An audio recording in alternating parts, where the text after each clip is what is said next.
Hooliganism এই ব্যান্ডের নাম আশা করি আপনাদের বলতে হবে না। বেশ কয়েকদিন ধরে ফেসবুক খুললেই একটা ব্যান্ডের গান, একটা জনপ্রিয় গান, যে গানটা গাইছেন অনির্বাণ ভট্টাচার্য, সেই ভিডিও আপনারা সকলে কম বেশি দেখে ফেলেছেন এবং সেটা নিয়ে বিভিন্ন মন্তব্য হয়েছে, বিভিন্ন মহলে তরজা হয়েছে যে গানটা যে ব্যঙ্গ করে গাওয়া হচ্ছে সেটা ঠিক, কেউ কেউ বলছেন আবার না, এইভাবে ব্যঙ্গ করে গাওয়া উচিত নয়, ভুল। তবে আমি সেটা নিয়ে বলবো না। আমি যেটা বলছিলাম যে বিভিন্ন ক্ষেত্রে আমরা দেখতে পাই যে রাজনৈতিক ব্যক্তিত্বদের ব্যঙ্গ করে বিভিন্ন গান এর আগেও করা হয়েছে, বিভিন্ন ক্ষেত্রে বিভিন্ন মন্তব্যও করা হয় রাজনৈতিক ব্যক্তিত্বদের ব্যঙ্গ করে, সেটাই নিয়ে কোনো তরজায় আমি যাব না। তবে আমার যেটা প্রশ্ন, এই গানের মধ্যে সনাতনীদের পিছিয়ে পড়া বলা হয়েছে বা পিছিয়ে পড়া বোঝাতে সনাতনী শব্দটা ব্যবহার করা হয়েছে, এইটা কি ঠিক? একটা নির্দিষ্ট ধর্মকে অপমান করা বা একটা নির্দিষ্ট ধর্মের আবেগে আঘাত হানা, এটা কি সত্যিই ঠিক? আজকে এটা নিয়ে কথা বলবো। টলি জগতের অন্যান্যরা তারা এই বিষয়টাকে কীভাবে দেখছেন আপনাদের দেখাবো। তার জন্য এই প্রতিবেদন সম্পূর্ণ দেখুন। নমস্কার, আমি সানিয়া, নিউজ বাংলায় আপনাদের সকলকে স্বাগত। টলিপাড়ার ক্ষেত্রে আমরা বারংবার একটা অভিযোগ শুনে থাকি যে একটা নির্দিষ্ট দলের পক্ষে বলতে হয় বা একটা নির্দিষ্ট দলের সঙ্গে মানিয়ে নিয়ে চলতে হয়। বারংবার এই অভিযোগ উঠে আসে, টলিপাড়ার বিভিন্ন তারকারাও করেন, টেকনিশিয়ান থেকে শুরু করে, যদিও সকলে এই বিষয়টা নিয়ে অতটা সরব নয়, তবু কোথাও গিয়ে বাংলার টলি জগতের একটা সমস্যা হয়ে দাঁড়িয়েছে এই একটা নির্দিষ্ট দলের যে প্রভাব সেটাকে নিয়ে। তবে বর্তমানে দাঁড়িয়ে এই যে নতুন যে গান অনির্বাণ ভট্টাচার্য নিয়ে এসছেন এবং সেই গানে যখন তিনটে রাজনৈতিক দলের তিনটে ঘোষকে আঘাত, মানে তিনটে ঘোষকে টার্গেট করে বা বলা যেতে পারে তিনটে ঘোষকে ব্যঙ্গ করে যে গানটা অনির্বাণ ভট্টাচার্য গেয়েছেন, তারপর থেকেই প্রথম প্রশ্ন উঠে আসে যে প্রতিবাদের কথা অনির্বাণ ভট্টাচার্য এখন বলছেন, সেই প্রতিবাদটা আরজি করার সময় এই যে একাধিক ঘটনা আমাদের রাজ্যে ঘটে গেল, সেই ঘটনাগুলোর ক্ষেত্রে কোথায় ছিল সেই প্রতিবাদ? তাহলে কি নিজের সময় বুঝে, নিজের সুবিধা বুঝে প্রতিবাদটা করা হচ্ছে? এমন প্রশ্ন কিন্তু উঠছে। তবে এই প্রশ্ন আমি তুলছি না, তুলছেন টলি জগতেরই অন্যান্য ব্যক্তিত্বরা এবং অপরদিকে আরও যে বিষয় উঠে আসছে, যে প্রশ্ন উঠে আসছে, এই যে সনাতনী আবেগে যে আঘাত হানা, আমরা বিভিন্ন সিরিজ থেকে শুরু করে বেশ কয়েকদিন যাবৎ বেশ কয়েকটা ঘটনা দেখেছি যেখানে বারংবার সনাতনী আবেগে বা বলা যেতে পারে হিন্দু আবেগে আঘাত হানা হয়েছে। এই হুলিগানিজম যে ব্যান্ডের যে গানটা, সেই গানেও কিন্তু এক প্রকার বোঝানো হয়েছে সনাতনী মানেই পিছিয়ে পড়া। সেই নিয়েও একেবারে ক্ষেপে উঠেছেন সনাতনী সমাজ এবং সাধারণ মানুষও কিন্তু ইতিমধ্যে এই নিয়ে প্রশ্ন করছেন যে কেন এইভাবে সনাতনী ধর্মীয় আবেগে আঘাত হানা হবে। এছাড়াও টলি জগতের অনেকেই এর বিরোধিতা করছেন, কি বলছেন তারা আপনাদের শোনাবো। এই নিয়ে আমরা কথা বলেছিলাম প্রদীপ ধর এবং রুদ্রনীল ঘোষের সঙ্গে, তারা বহুদিন যাবত টলি পাড়ার সঙ্গে যুক্ত, কি বলছেন তারা একবার শোনাবো। নমস্কার। প্রথমেই বলবো, এই যে অনির্বাণ ভট্টাচার্যের নতুন যে গান, যেটা নিয়ে এত তরজা চলছে, এই গানটাকে কীভাবে দেখছেন? যেভাবে তিনটে ঘোষকে গানের মধ্যে ব্যবহার করা হচ্ছে, তাছাড়া সনাতনীদের সেন্টিমেন্টে আঘাত হয়েছে। দেখুন, উনি যে গানটা গেয়েছেন তাতে আমার কোনো আপত্তি নেই। উনি তিনজনের নাম ধরেছেন, যাদের নাম ধরেছেন তাদের ব্যক্তিগত বিষয়, এটা ভালোভাবে নেবেন না খারাপভাবে নেবেন সেটা নিয়েও আমার কোনো বক্তব্য নেই।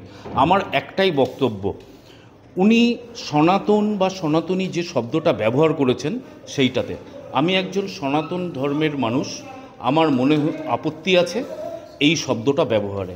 উনি তো গানের মধ্যে অনেক প্রতিবাদ করলেন, যখন অভয়া মারা গেলেন সেই সময় তো রাস্তায় একদিনও দেখা যায়নি, ফেসবুকে তো একটা প্রতিবাদের ভাষা খুঁজে দেখা যায়নি, যখন বাচ্চা মেয়েটির গলায় বোম লাগলো তখন তো একটা প্রতিবাদ করতে দেখা যায়নি। হঠাৎ করে উনি চর্চায় আসতে চেয়েছেন বলেই বোধহয় এই সমস্ত করছেন।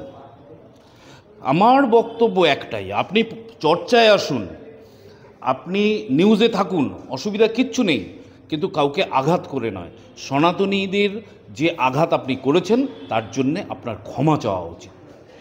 অনির্বাণ ভট্টাচার্যকে আপনি যেমন আরজিকর প্রসঙ্গ তুলে আনলেন, তাহলে আমি বলি, আরজিকরের সময় আমরা অনির্বাণ ভট্টাচার্যকেই বলতে শুনেছিলাম যে এইভাবে প্রতিবাদ করে কোনো লাভ হয় না। সেই জায়গা থেকে দাঁড়িয়ে তাহলে আজকে এই গানটা প্রকাশ করে কী লাভ? ওই যে প্রতিবাদ কীভাবে করতে হয়, তাহলে তো সেটা ওনার থেকে শিখতে হবে।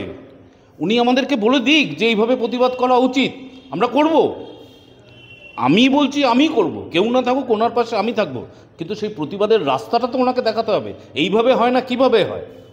সনাতনীদের অপমান করে হয়, সনাতন ধর্মের মানুষদের অপমান করে হয়, সনাতনী ভাবাবেগকে আঘাত করে হয়। যে নামগুলো করেছেন তাতে নিয়ে আমার বিন্দুমাত্র কোনো বক্তব্য নেই। আমার বক্তব্য হচ্ছে একটা জাতিকে বা একটা ধর্মের মানুষের ভাবাবেগকে নিয়ে কেন উনি ছেলে খেলা করছেন, বরদাস্ত করব না, ক্ষমা চাইতে হবে ওনাকে। আমার বন্ধু ভাই অনির্বাণ সহকর্মী, সে তৃণমূলের হুলিগানদের থ্রেটে পড়ে কাজ হারিয়েছেন। আমার যন্ত্রণা লাগছে যে অনির্বাণ তাদের কথা একবারও তার গানের কোনো ভাষায় বলতে পারছেন না, যারা তার কাজকে তাকে অভিনেতা থেকে গায়ক বানিয়ে পেট চালাবার জন্য মঞ্চে তুলে দিয়েছেন। তিনি সেখান থেকে বলছেন মোদি আছে টেনশনে ইত্যাদি প্রভৃতি, সিপিএম জিরো, কুকুরের নাম হিরো, এইসব বলছেন। এগুলো না বললেই ভালো। তবে যাই হোক না কেন, তিনি ওই মঞ্চ থেকে অকারণে, জানি না কাদের খুশি করতে, তিনি সনাতন এসে গেছে কিংবা সনাতনী, আমি সনাতন ধর্মের কথাই বলছি। সনাতন ভারতে যেতে গেলে পিছিয়ে যেতে হবে, সবাই এগিয়ে যায়, চলুন আমরা পিছিয়ে যাই বলে তিনি নিজে একজন সনাতন ধর্মের মানুষ হয়ে, ভট্টাচার্যী বাউন পরিবারের মানুষ হয়ে তিনি যেভাবে নিজের ধর্মকে অসম্মান করেছেন, সনাতনীদের ভাবাবেগে আঘাত দিয়েছেন, তার বিরুদ্ধে সোচ্চার প্রতিবাদ আমি করেছি।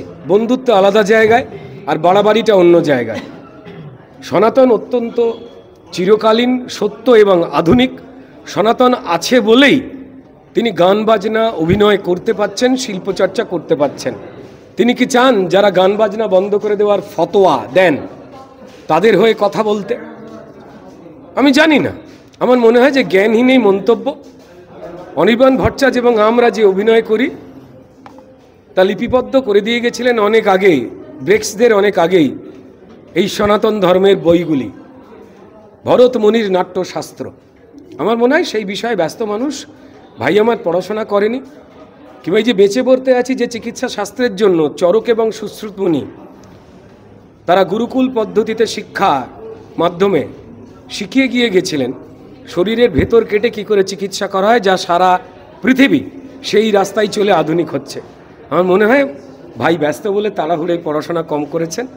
যেদিন জেনে যাবেন সেদিন ঠিক উল্টো কথা বলবেন। তবে আমি এটাই আমার বন্ধু ভাইকে বলবো যে আমি চাই আপনাকে অভিনয়ের জায়গায় আবার দাপটের সঙ্গে অভিনয় করতে দেখতে। আপনাকে দেখলেই এই যে রাজ্য সরকারের যে হুলিগেনরা, পাষণ্ডরা আপনার পিঠের ভাত কেড়ে নিয়েছে, জীবিকা কেড়ে নিয়েছে, আমি তাদের হয়ে লড়াই করছি, কথা বলেছি, কথা বলে যাচ্ছি। কিন্তু যখন 2021 সালে এই টলিউডের হুলিগানরা টেকনিশিয়ানদের কালো ব্যাচ লাগিয়ে আমি যখন একই কথা বলেছিলাম, সর্বপ্রথম আমার পেটের ভাত কেড়ে নিয়েছিল, তখন ভাই অনির্বাণ বা বাকি অন্যান্যরা তারা কিন্তু আমার পাশে দাঁড়ায়নি। আমি এমনটা নয় যে দেখে হাসছি, আমি প্রতিবাদ জানাচ্ছি। আমি চাই অনির্বাণ অভিনয়ের জায়গায় ফিরে আসুক, টলিউডে কাজ করুক এবং নিজের ধর্মের সম্পর্কে এই ধরনের দুর্ভাগ্যজনক মন্তব্য বলে নিজেকে কম জ্ঞান সম্পন্ন মানুষ এটা প্রমাণ না করুক, বা কোনো ধর্মের সম্পর্কেই আঘাত দিয়ে কথা না বলুক। আবার বলছি, ভাই হয়তো চূড়ান্ত ব্যস্ত, অনেক বিরাট বড় বড় বিষয় ওকে মাথা ঘামাতে হয়তো, তাই এটা জানতে পারেনি। যেদিন নিজের ধর্ম সম্পর্কে জানতে পারবে ও নিজেই বুঝতে পারবে যে সনাতন পৃথিবীর আদিতম ধর্ম, বাকি ধর্মগুলো পরে এসেছে এবং সনাতন এগিয়ে যেতেই পথ দেখিয়েছে।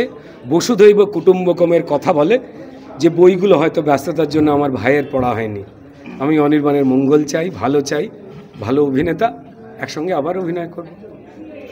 গোটা বিষয়টা আপনাদের সামনে তুলে ধরলাম, এবার আপনারাই বলুন, সত্যি কি এইভাবে কোনো ধর্মীয় আবেগে আঘাত আনা যায়?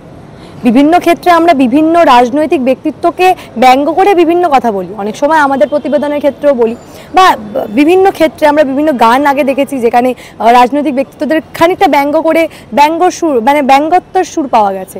কিন্তু এই যে ধর্মীয় আবেগে যে আঘাত হানা হলো, সেটা কি উচিত? এই বিষয় নিয়ে আপনারা কি ভাবছেন? আপনাদের মূল্যবান এবং গুরুত্বপূর্ণ মতামত অবশ্যই আমাকে জানাবেন দ্য নিউজ বাংলার কমেন্ট সেকশনে, এবং দেখতে থাকুন দ্য নিউজ বাংলা।